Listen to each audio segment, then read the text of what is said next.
పిల్లలైతే అన్నీ త్యాగం చేసి సేవలో ఉంటారో వాళ్ళే బాబాకు ప్రియమనిపిస్తారు. బాబా హృదయాన్ని గెలుస్తారు.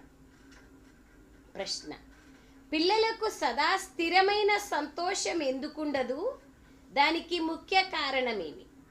పిల్లలకు సదా స్థిరమైన సంతోషం ఎందుకుండదు? దానికి ముఖ్య కారణమేమి?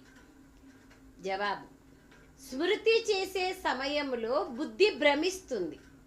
బుద్ధి స్థిరంగా ఉండని కారణంగా సంతోషము కూడా ఉండదు.